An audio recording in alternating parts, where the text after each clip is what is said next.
Good afternoon and welcome to United TV. Today is November 1st, 2024, Friday. We have another episode right before the elections, 2024. Elections are next week, right? So Sean is with me here. How is Sean doing? I'm doing good. Had a good Halloween last night. Really good weather, unseasonably warm, but Mine was a bit eventful, but okay. maybe we'll talk about it later. So, Sure. Very different than what you will take place. Not involving a lot of candy. Not at all. Different story. Not Okay. at all. So, we have a guest coming today, and he should be joining us anytime in the next couple of minutes. Mike Ramone. He is the candidate for Delaware of Governor of Delaware. He will be with us hopefully soon. While we are waiting for him, we can start talking about the elections. And, you know, Sean, one thing that I wanted people to maybe better understand, and maybe some maybe already know, but I'm sure some they don't, how our system actually works here, where popular votes doesn't mean that you are the president. So, and then we have seen that in the last 20 years twice. One in 2012 with Al Gore and W. Bush, George W. Bush, and the other one was with Trump and Hillary in 2016, where popular votes didn't determine who the president was. So you and I, we discussed it a little bit yesterday, and then we wanted to bring this up. So let's actually dive into that. So yeah, I do have our video loaded up there on the third screen, but yes, obviously we've been covering the elections for quite a bit here on the weekly updates. So did want to touch on the Electoral College and kind of just how that works, just so people better understand it if they don't already have a baseline understanding. But as you mentioned, it is based on population for the states across the country. So as you mentioned, the popular vote does not necessarily mean that they win the election. So with that said, certain states, the larger the population, the more Electoral College weight they have in the overall election. So if you think of states, California, New York, Texas, Florida, these large population states, even Pennsylvania, kind of close to us here, has a large population. So these states may have the overall total votes. So I should say on the election as a whole, nationwide. So let's say the one candidate has however many million more votes, right? They actually can lose the election by, even though they won the popular vote by 1 million, they can lose the election because of which states voted overall for which candidate. So the states that have the higher Electoral College weight are theoretically more important when it comes to the election. And I know traditionally, looking at some of the states, a lot of the times we'll see certain ones are almost always guaranteed to be blue, other ones are almost always guaranteed to be red Republican. And those swing states are kind of where the battlegrounds are on it could go either way. So I know even when the campaigning is happening, a lot of the candidates will focus their campaign efforts in those swing states because they're kind of already banking on certain states to go in their favor. So they may not spend as much time in those. But going back to that Electoral College, it is the different weight of these states actually ends up winning the election. So you may not have the popular vote, but because you won the more important states that have a greater weight in the election, you'll reach that threshold that'll actually crown you the victor, even though your candidate may have an overall population winning. So it is important just to keep that in mind because if you're in a swing state, your vote actually may be more important than someone who's in a traditionally blue or traditionally red state because they're kind of already destined on which candidate they're going to support before the election even happens. So we're going to come back to this. Yes, I did hear the date. Mike Ramone is waiting. Now he was able to get in. Earlier, I wasn't able to, like he said, he wasn't able to get in, so I'm going to let him in. Hop on real quick. All right, you're actually outside walking. I Great. did. I had to get outside the building. I have my own Wi-Fi, but for some reason we weren't connecting to the building we were in. I just had a meeting, so I went and just got on a different thing on my own. So we're good. All right. Now, Mike, if you maybe rotate the phone, if you may have a full screen. Oops. There we go. There we go. Got it. Yep. All right. And if it's not too much to hold it like that, that's great. So it's a better screen.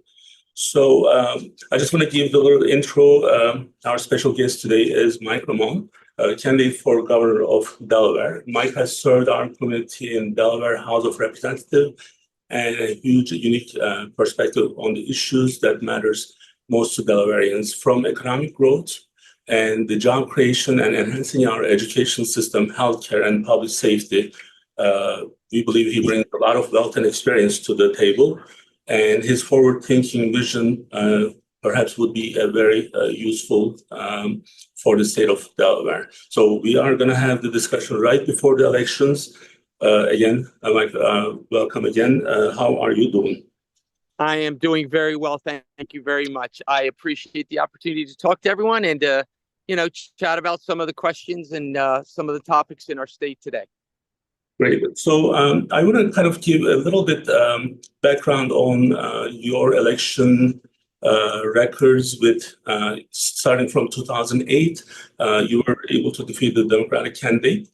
Yes. And then 10 and 12 unopposed, and 2014 the defeated Green Party candidate, and you won the 2016, and 2018 you defeated another Democrat, and 2022 again another Democratic challenger you were able to defeat. And in Delaware, in the last, I would say in the last 20 years, it's almost becoming more like a blue state, but Mike Castle probably was one of the exceptions. You and I, we will probably remember him. So, but I kind of see a similar pattern where you are, at least what I have seen. I didn't see someone who is way out of the center. So a lot of policies that you support, they are reasonable and kind of, I would see some Democrats voting for you just because of your stand on healthcare, reproductive rights, and education system. So we want to get to know you more, and I do want to give one more disclosure. So you and I, we never met before. No, correct. We do reach out to everyone. And this is kind of like as much as, especially while we are on the show, we are trying to make this as objective as possible. And again, thank you for agreeing to talk to us. So now tell us what the vision is from your side. What's going to happen after Tuesday next week? Yeah, so let me let me touch real quick on some of the things you brought up and just give you like a right up to date of where we are. Okay, first of all, we have about what I would say 8,000 or so Democrats in our district, and we only have about I think it's somewhere around 4,900 Republicans. So I've always been in a district where there's been more Democrats than Republicans. I've never believed politics was about Charlotte, scarlet red and deep ocean blue. I always thought it was about my words, not anyone else's. Delaware yellow. If I am a person representing people in Delaware, I need to represent them as Delawareans, not as Republicans, not as Democrats, not as independents, not even if they're not even elected. So that was always the way I felt that it was important that we did that. Now, having said that, the second part of that is, of course, I've been an entrepreneur since I was 20 years old, and now I'm 63. So I have a very strong focus towards customer service, taking care of people, trying to do everything we can do to make, what I would say is just Delaware a better place to live, raise your family, build your business, get your job. So this year, after the last 4 years, there's been a strong move, regardless of your political persuasion, of outside groups coming in and winning state seats. And they've been doing it more actually against Democrats in Democrat primaries than they are against Republicans, but they do it in both. My vision was to get Delaware back out of that, get Delaware back to being a bipartisan state with bipartisan leadership and people can discuss and talk about topics rather than trying to take a supermajority of one party or the other so that you don't have to listen to the other party. I think communication, conversation, and working together for the state as a whole has always been so much more important than the politics. So having said that, I'm 63. I'm not going to Washington. I'm not going to be a congressperson. I'm not going to be a senator. I'm not going to be a president, vice president. I'm just going to be a state rep. And then if I am elected to be the governor, I'll be a governor that basically has one goal. I want Delaware to be a better place when I'm done than it was when I started. And I don't want to be identified as a red or a blue person. I want to be identified as a Delaware person. So having said that, the topics are simple. We have many crises environments. We have a crisis in education. We need to find a way, and I have some ideas on, we cannot continue to keep spending more and more and more money and getting worse and worse and worse, results. For 32 years, we've done that. And every time we put more money on, I call the money the Band-Aids, the problems get worse. We aren't stopping the bleeding. We need to yank all the Band-Aids off, reconfigure the way we do education, prioritize the teacher in the classroom and the principal in the school, and most importantly, stop social promotion and stop this silly testing and focus on education and children. And we've lost sight of that. Healthcare, same concept. We can't sit here and micromanage healthcare with the government with these silly bills that are going to end up jeopardizing our corporate status. Nonprofits are nonprofits, and they run as businesses in a nonprofit environment. The last person telling them what they should be doing and not doing as far as financial is probably the government, because we're the last one to speak. I do believe we've had no consideration for the people in our community as far as taxes. We have the highest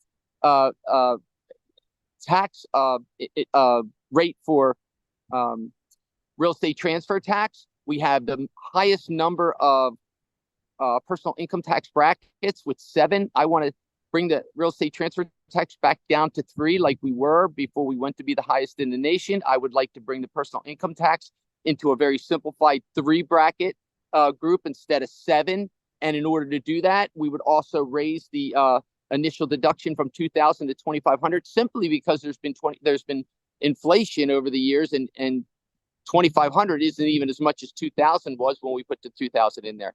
I am very, very experienced in the area of finance. I run all my companies through COVID, through 9/11, through the banking crisis. I mean, it's one thing after another.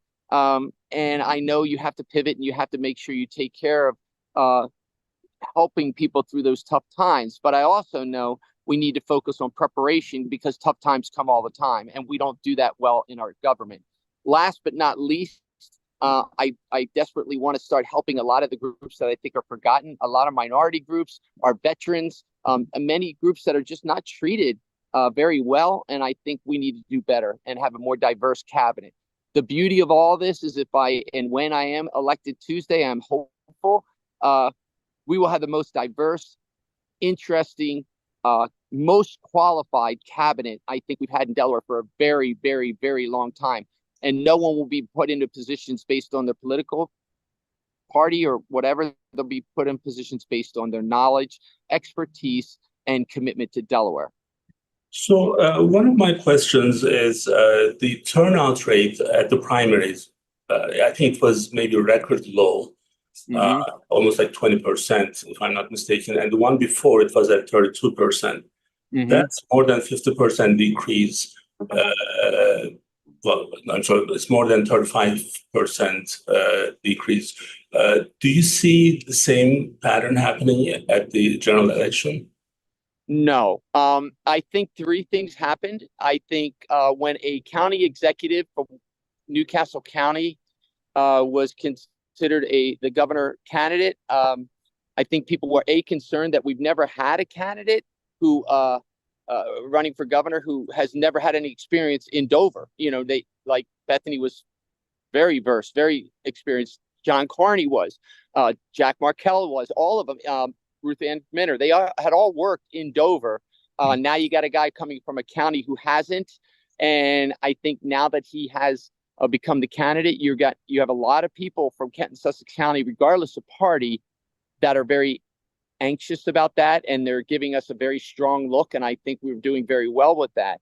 Secondarily, not just the fact that he's from Newcastle County and doesn't really have experience in Dover, but the second part is he's very connected with a lot of the developers. He's taken, millions of dollars in contributions, not just the $1,200 contribution, but 20, 30, 40, 50, $100,000 contributions in his PAC. And that gives people angst. It's a pay to play kind of a thing. He's been taking it for 4 years as the county executive. And of course, I think a lot of people in the building world think they have to either give them the money or they're not going to get their projects approved. We don't have that kind of pay to play stuff in Delaware. We don't have that level of what I would consider is some scale of corruption, because it's not clear. And I think people are uptight about that. And third, but just as important, I think, is a lot of people have discovered that with the early voting and with some of the intensity in the national level elections, they're realizing this governorship election will affect them more than any governorship in recent memory, because of the what I would call single power mechanism. Whether it's Republican or Democrat, one party superpowers deter from dialogue and intelligent conversation, and you end up getting influenced by these out-of-state efforts to paint your town red or paint your town blue. And I think we need to keep our town yellow. My opponent, I would say Bethany Hall Long, was a very bright, very centrist Democrat. And I think my opponent is very much left to that, very far left to that. And I think many people in Bethany's camp and even Colin's camp have moved over to our side, because it's more comfortable having the mixture of, you still have all the Democrat control, but at least you have a balancing mechanism with a governor that's Republican. So those three things we're seeing, they are affecting the numbers. And I don't know if you've seen it lately, but we have the largest early voting numbers we've had ever. And I think, if you look at the percentages, a lot of it's coming from Sussex. And I'm sure Sussex is much more Republican. Newcastle is much more Democrat, even though it's 60% of the population. And Kent's kind of a little bit mixed, but probably more Republican. So because of the numbers, we're ahead right now in the polls. If you don't mind, I just want to give those numbers, because that was kind of my next question, and maybe kind of like a statement. So those who are watching this. So initially, I did say in the beginning, Delaware may become more blue, but that's actually not 100%. So here's the 2020 results on the general election at the presidential level. So the Kent County, as you said, 51% to 47%. So now the climate at that time was different than today, and this can actually turn other way around easily. So Sussex is 43.8% versus 55% with Republicans. And that may, again, become a little bit stronger. The challenge is going to be probably in the Newcastle County, and that's 67 to 31. And, as I was kind of prepping for this session last night, anything can happen. Now, I'm going to tell you this. If Bethany was running now, be a different race. Yes, so it would be a different story. But right now, this picture this is maybe the strongest the Democrats were at that point in 2020, with Biden being elected. But now that's not the case. So, and then, as you mentioned, maybe the candidate right now from the Democrat side is not the most qualified person, perhaps. And now, anything can happen. So I wouldn't be shocked if we have a Republican governor. I'm just saying that on the record, so then I can tell you I told you so. I see it coming. I'm out everywhere. I go, not because I'm working so hard, but because I love meeting people, listening to people, and really hearing they always say, what are you going to do on day one if you get elected? I've already begun day one. I'm listening to people. I'm taking notes of what we can do better, where we need effort, where we need attention.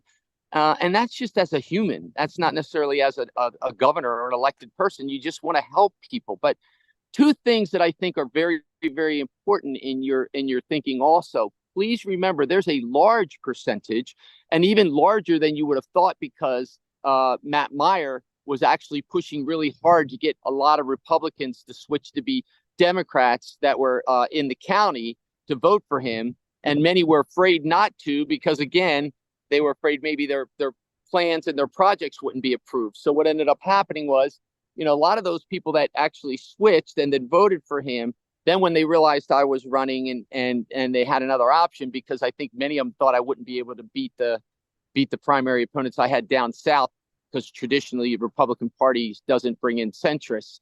But when we did that, a lot of these people now, even though they're still registered Democrats, are being supporters of us. The other thing that I think is a very big play that I don't think anyone's realizing is Joe Biden and Beau Biden have been on the ticket, one or the other or both, for a very long time. Not only are they not on this ticket, obviously Beau passed, God bless him, but Joe is not on the ticket. But there is some animosity in the Democrat Party that some feel he did not. The outcome wasn't his choice. He did not. Many would suggest that he would still want to be running, and has a level of frustration with the way that came down and the result of it coming down. And I think there's a lot of Delawareans who are frustrated about that also. So it's just that. If I may just interrupt you on that, because today you are stealing my questions. So now if I'm understanding you correctly, you are making the reference to the issue with the late decision on not running for the presidential race from Biden's side. And actually, last week, Mike Katz was my guest, and I asked him the question. And personally, I believe making that decision so late and not to let other people get into the race was a huge problem. I would agree. So that's what you are referring to, right? So that's exactly. I think he was I think many are suggesting he believes he had a mixture of medicine at that debate and it clouded his judgment and so forth, but he does not feel that he could not still have run for president. And regardless, the reality isn't as effective of the outcome as the perception. And I truly believe the perception is a lot of people perceive they wanted him out because they thought he couldn't win. And now they've got this situation. And I think that's just a little frustrating to a lot of Delaware Biden people who have always supported him. I've been in yards with a Ramone sign and a Biden sign for years in my district, or I would have never won. And, many of those people are frustrated, very frustrated. Okay. So I think that it's just a different dynamic. And I think it's a perfect dynamic for the Republicans to have a chance at having a realistic, centrist, electable candidate in an environment that there's a lot of toxicity on the Democrat side. I don't know that one of the candidates coming out of that election would have had any of that. I think she would have been wonderful and everything would have been fine. I just think, when you have $5.7 million to paint somebody like something terrible, you do that. And he had to do that to win his county executive seat. He's now done it to take out his primary opponents. And now that it's so close and there's some polling saying that we're ahead, he's now unloading it on me. And that's fine. If that's the way he has to win, that's what it is. But one other thing, Mike, I would like to kind of ask your opinion and what your position on this. To me, people are going to run for these. Someone is going to win. But I think the changes people can make and what motivations they have and whether or not their loyalty is to the state versus if it's to someone else.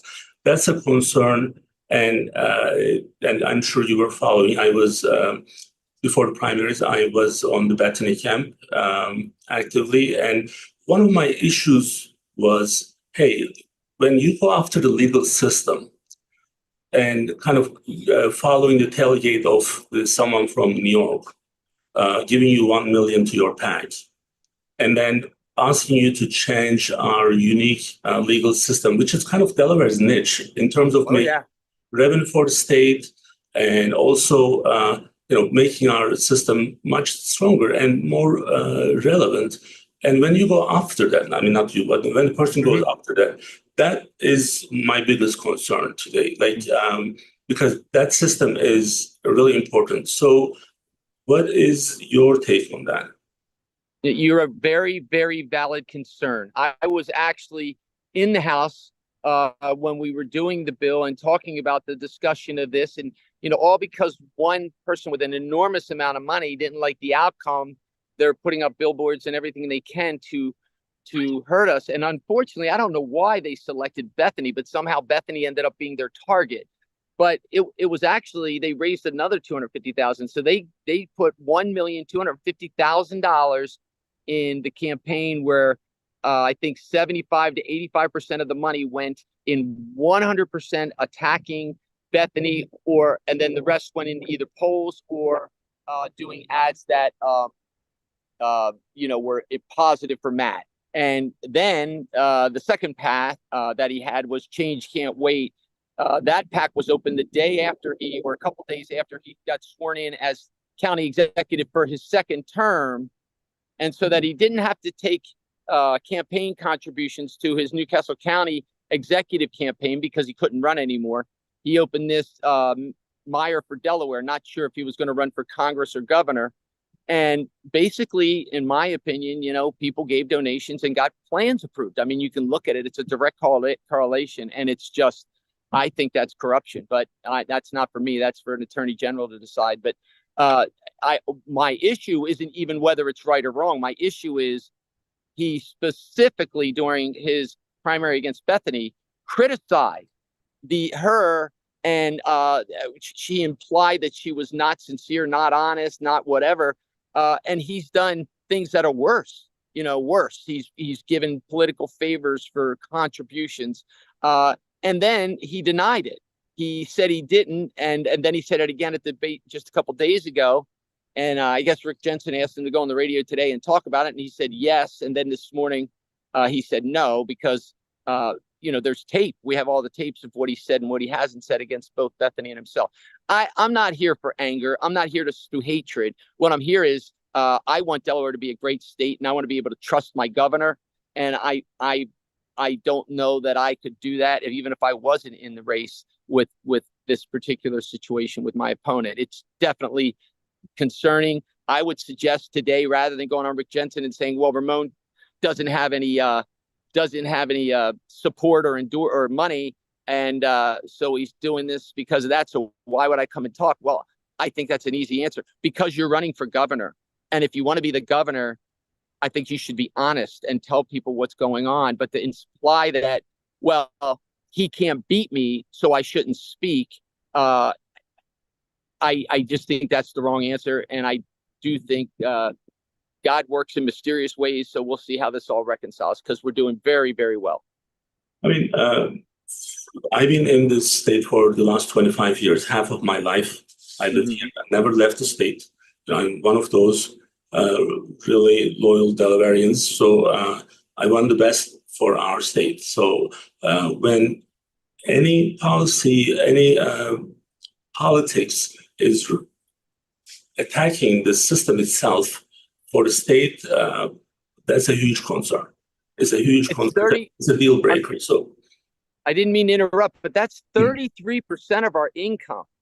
33% of our income comes from our corporate intake. That's not even counting all the lawyers and the accountants and everybody else that's in this state because of it. You take out that 33% of the income, our personal income tax is around the same amount of money. So you'd have to double everyone's personal income tax, double it. If you want to see an exodus of people out of the state as quickly as we've watched many of the seniors come into the state, then do that, and you'll watch everybody leave our state instantly. We just have to be smarter than this. This is the downside of this is catastrophic. So I want to shift gears a little bit to education, and I know one of the main issues that you are going after is the education system, which is the right direction because I think it's one of the top three problems and issues that we have. Unfortunately, our ranking in any of the public school measurements, we are not really great. Many people, they have to send their kids to private schools now. One of the things that I was reading from your tweets, that we have a good funding, high funding available for this system, but somehow outcome is not so great. What's your solution to this?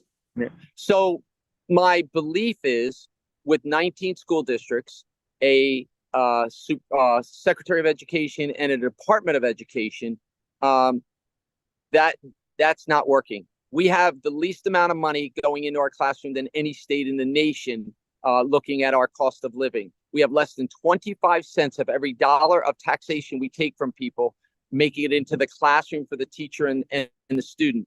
That's most are, even the next lower ones are 40 something percent. Most are up around 60, 70, 40 something cents.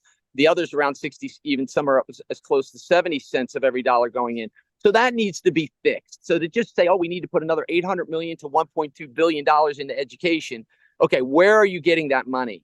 And in my world, I don't believe that I have to raise taxes and put that kind of money into education. I think we already have the money in education. We just need to refocus it and move it and consolidate buildings that have 30, 40% occupancy rates in schools. And we have other schools that are at capacity, but we're not making them larger to bring children in. If ones are working and children want to go and they're getting good results, make them larger so they can digest more children. If ones are not working and the children aren't doing well and we're getting 3 to 5% pass rate of third graders coming out of school in 2 or 3 of the schools right in the heart of Wilmington, right in the middle of Newcastle County, then maybe we should put all those children in one school, refocus the school, bring all the resources of 3 buildings that we're wasting into one building, and then all that extra money goes to teachers.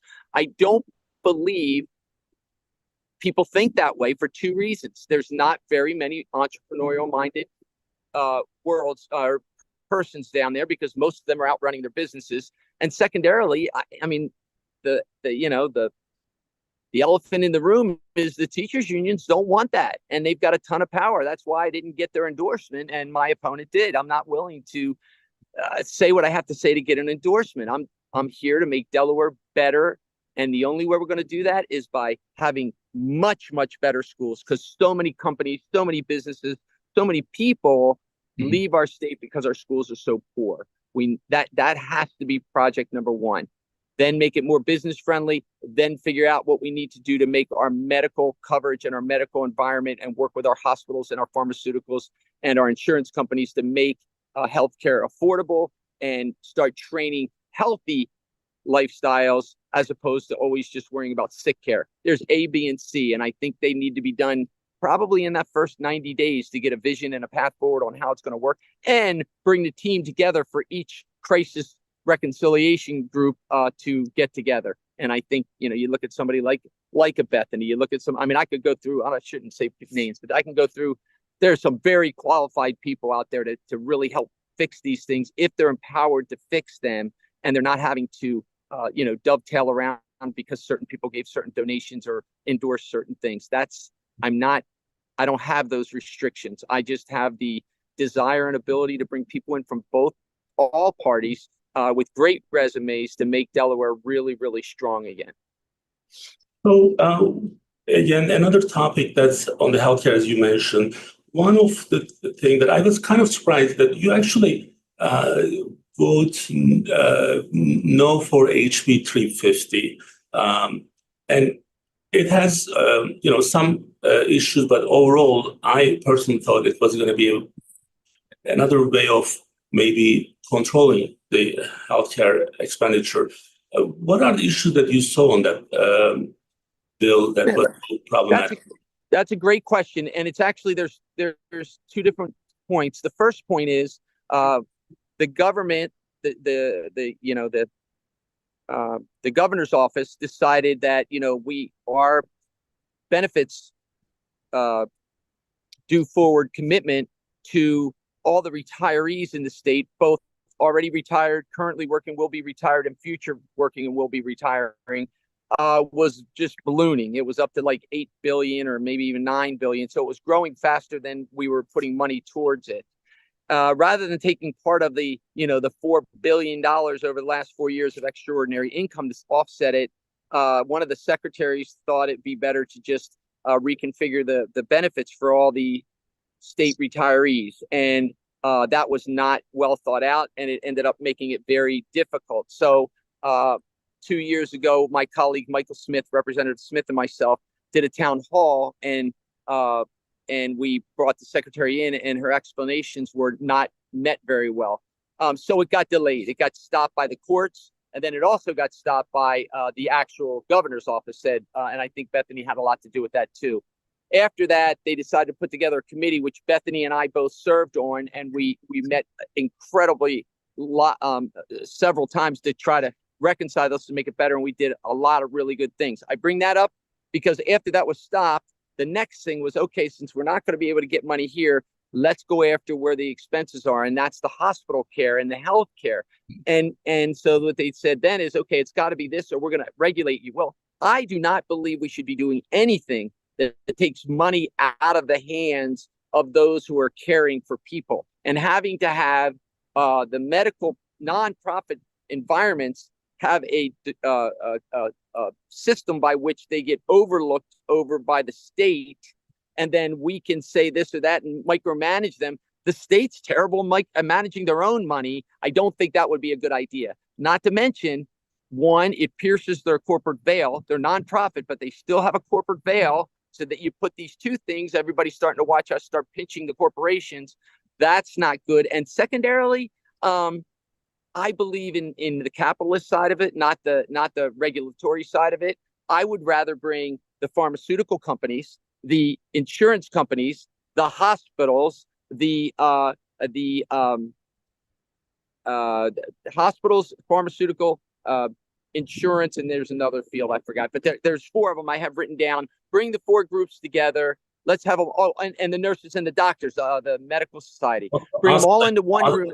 The medical society is not doing a really good job here in Delaware, but you can include United Medical ACO. We would be part of that. That's a better, very good point. Yes, and honestly, who was helping me with this is Bethany. She's the one who knows how to try to get to the right solution the right way. So my only point is, problem resolution is done one way in politics, because unfortunately many times a politician is then doing what they need to do to go to the next position and the next position and the next position, and whether somebody's motivated to go to Washington or not, it does affect their decisions. I've got no motivations on going anywhere. I don't really mind upsetting anyone, as long as we get a fair path forward, that everybody gives a little bit and everybody's part of a solution. That's my style of management. And I think with the medical costs and the style by which we try to help, we're hurting more than we're helping. For instance, if we put in a medical school in Delaware, right? Okay, well, we can go put money up and put a whole new medical school in. Okay, now you're going to get the current higher education environments upset. So, okay, you're going to put it in this, Newcastle, Kent, or Sussex. Well, then you're going to get every county upset. So why don't we bring the counties to the table, bring the hospitals to the table, bring the secondary educational facilities to the table, and say, we're doing this, and the state's going to offer support and guidance.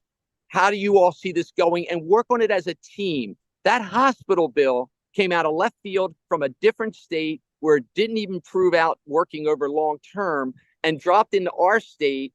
I don't mind bills coming into our Senate that aren't perfect. Our job is to discuss that and make them perfect. But for them to then take a political motion that hasn't been done in the House of Representatives, I don't think ever, maybe once or twice, where 5 people come up and stop discussion They stopped 3 legislators, 1 Democrat, 2 Republicans, and all the people from the profession who wanted to still speak from speaking, and rushed that to vote. Right there, even if I loved the bill, I would have voted against it. But then with the concerns about it piercing the corporate structure, then with the concerns about it not really being vetted and correctly done, and then with the concerns of certain people on the other side saying, well, we need to put it here so we have a place to negotiate from.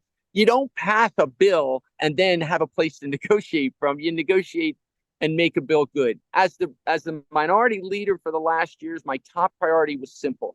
I learned a lot about bond. I learned a lot about JFC, but my top priority was to create an environment where we, as the 15 members of the House Republican Party, are obligated to avoid unintended consequences. And even if we had to vote for a bill that maybe we didn't like totally, if they modified it and made some amendments to make it less have less unintended consequences, we would vote for it. This year, 6 times, counting that hospital bill, we passed bills that the lawyers from our side definitely said it was unconstitutional, and the lawyer from the other side said they could understand why the other person says it's unconstitutional. All 6 of those went to court. 5 of those all were deemed unconstitutional. You know who paid for that? You and me and all the taxpayers, because we had to defend the state of Delaware in court for a bill that we knew wasn't constitutional. So now what's happening? The medical bill is in the same situation, and for what we've been told, it's going to be deemed unconstitutional also. So you not only didn't solve the problem, you created a lot of angst that you didn't need, and you've delayed even discussion on a solution until we get the ruling from the judge. This is not the way to run a government, and Delaware's never done it this way.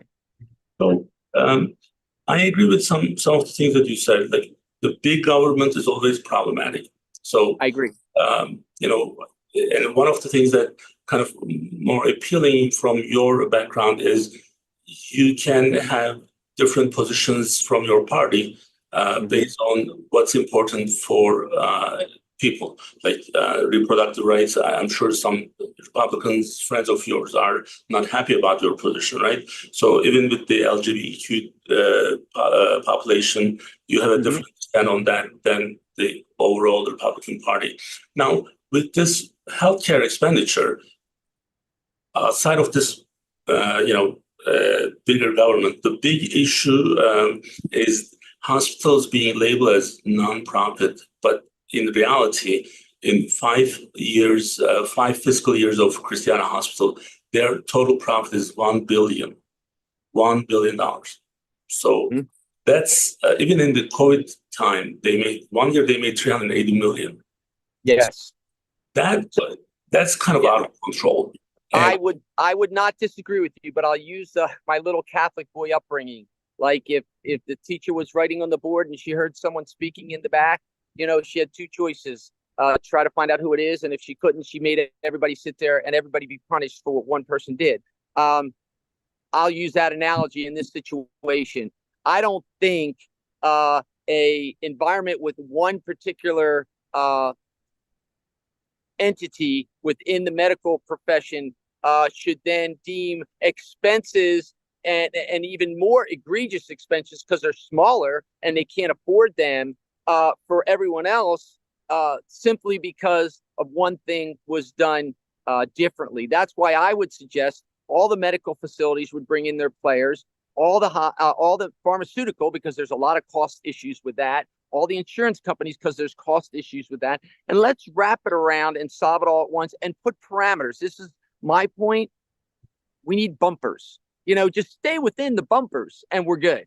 And I would agree with your concern, and I've actually vetted that concern to everyone during this whole thing. But all I continue to say, but this is not the right way to get the solution.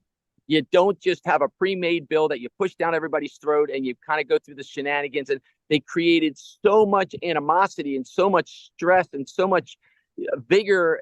We all easily could have agreed on maybe a potential issue. And I even think the one entity that you mentioned were even in agreement and saying, yeah, we can do this differently. But we didn't even go there. And I just think we could have done a better job. Yeah, I hear you. Well, Thank you for joining us. I know this was kind of like a last minute and you are busy campaigning and taking time. And also kind of, I think for people to see, you know, you are really not sitting in your office, you are campaigning. So that's important. Oh yeah, yeah, So, we're out and about. So I've and actually, to tell you, I was at Delaware State talking to an entrepreneurial class about business as a mentor and that kind of a thing. And unfortunately, I guess when the class was over, my access to their Wi-Fi didn't work anymore, so I had to get outside, which is why I was a little late. I apologize for that. But that's yeah, what, I just love people. I love helping people, and I'm hopeful. This is just going to be a different governor. It's going to be different than what we've had. We'll see if it works for 4 years. Maybe we do it for 8. If it doesn't, they'll throw me out. But I'll do my best. well, thank you again. I wish you the best luck on Tuesday, and Thank you. we'll keep in touch with you. And again, thanks. And I will say in closing, I really appreciate the opportunity, and your guidance and your knowledge is well known. And I would really welcome that as part of my team of people who would be ready to pick up the phone instantly to give me guidance, because I'm not going to be the smartest guy in the room, but I surely should be the wisest and get smart people around me so we do good things. We appreciate that. Thank you so much again. Thank you. Thank you. All right. Bye-bye now. Bye-bye.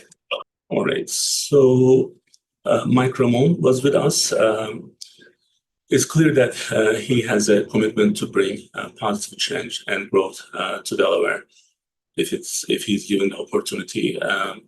So this is not it's not a game. It's important. So what we do, who we vote for, everyone needs to kind of think very carefully. Hopefully, this conversation provided those who are watching this his vision, his goals, and what his plans are for state of Delaware. So I'm sure he'll be back at some point. He also is the minority leader in the House, so that's also important. Well, so Sean, what was your Hi, so my take on that, I think it was nice to have different viewpoints brought about. I think it's interesting hearing some of the concerns coming from, like you're saying, in the House minority populations that maybe don't necessarily always have the upper hand. So there is a lot of, I guess you could say, like median to compromise with getting to the bottom of a lot of issues. But I think, like he was saying, the approach to get to these is the key part of that journey. So like we all know that the end goal, we want something to change. That's the whole point of the legislation. But I think the approach going to get there is what he was kind of putting his emphasis on, that there's a right way to do it, being able to hear both sides of the table, or even not even just a two-sided table, but hearing all parts from all different directions. I think is kind of what he was putting emphasis on there. And I think him having that realistic approach, and then also pointing out it's not solely important on who wins, but also who doesn't win. So I think what he was saying too on the other side, on who he's running against, some of the potential issues that could happen if one person is elected and the other one isn't. So I think obviously each candidate brings their own pros and cons. Again, when it comes to elections, not sure if every voter does necessarily go out and do their necessary research. I know a lot of people vote for their party regardless of who the nominee is at that time because they're loyal to the party. But I think like he was saying that there may be some changes, especially going across the lower two counties there. And I think it's going to be a close race. Obviously, we'll see what the results have next week. So it's going to be interesting.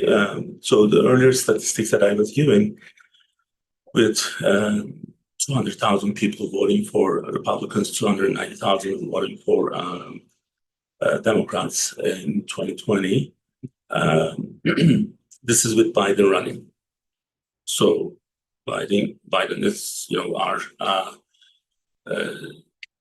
state senator before vice president. So many Delawareans, they're proud of him because he's from Delaware. So regardless of what you believe in, like one can believe in, he's from here. So then he probably helped in different ways to the state. Well, at least we are not the second smallest state anymore.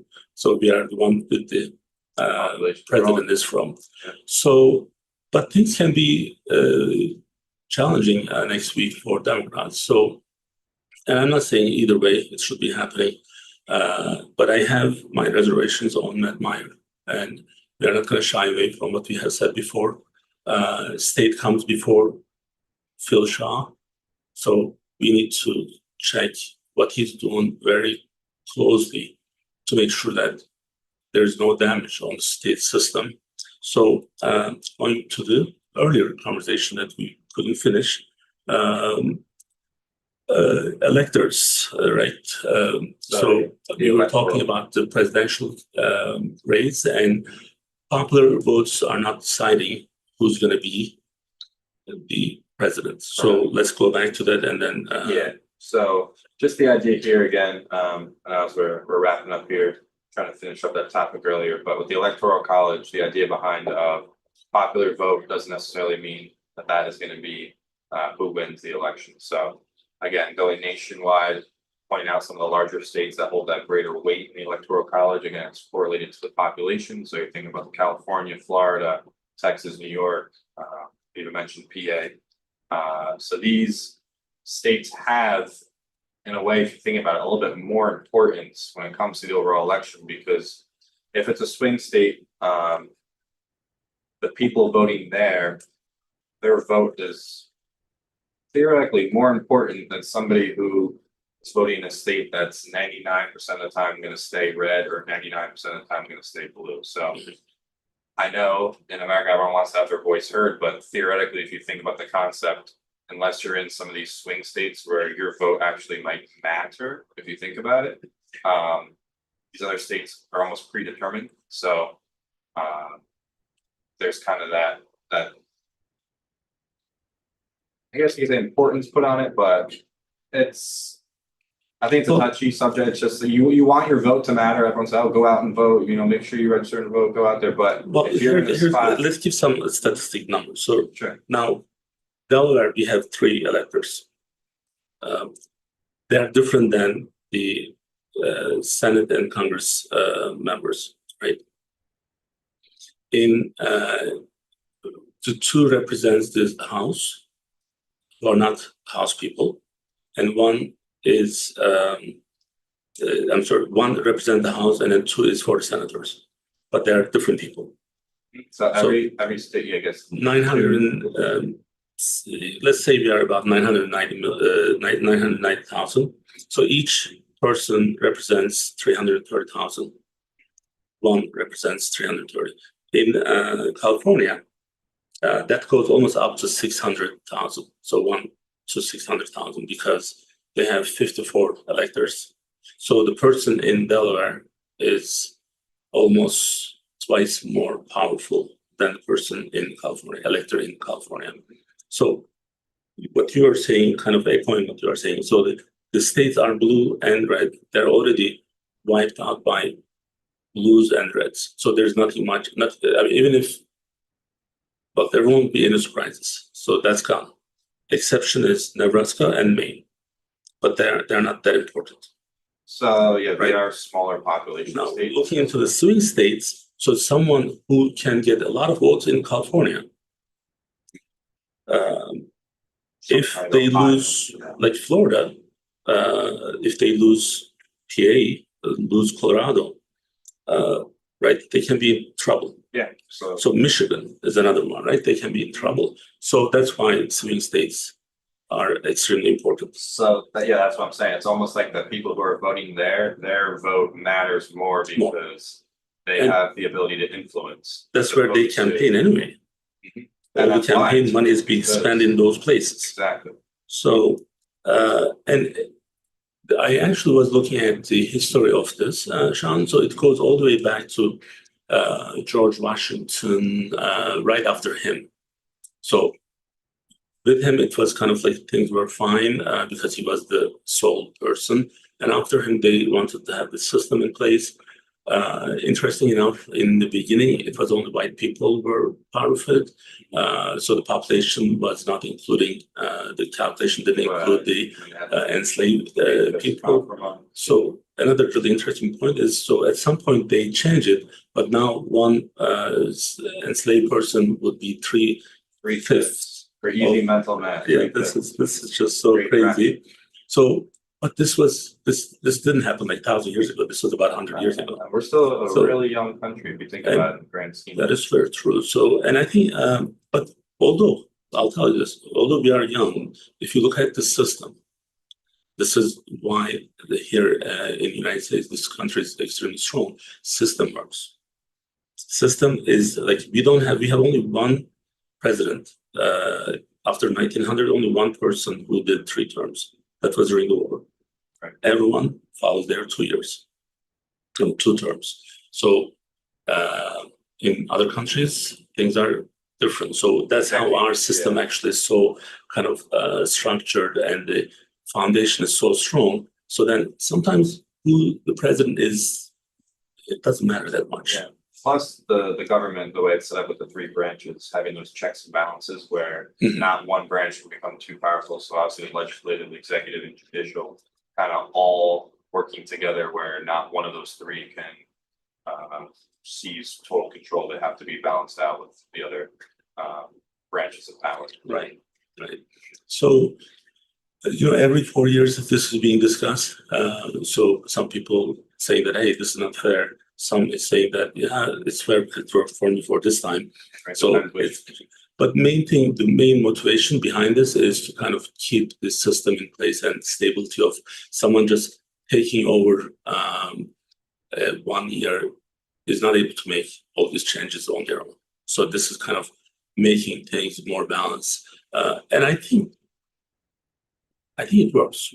Some people may disagree with this, but I kind of see that why it's important for countries like us at the federal system. You have to have something in place to make sure that everyone is kind of voicing out their opinion. Every state matters in a way. Right. Too. Plus, I think a good thing is that there's still a lot of power given to the individual states. So it's not like this one overarching. Here's the way it's going to be. States still have their own voice on how they want to govern themselves. Yeah. So next week is going to be Interesting. kind of different, interesting. So we'll see how everything goes. Whatever happens, we wish the best for state level, federal level. So this country is important, this state is important. So we want people who are going to be part of this administration. We want them to do their best for the country and for the states that we live in. So I wish everyone best luck, and hopefully we'll have a better tomorrow after next Tuesday. Sure. Sean, thank you for joining me. Thank you.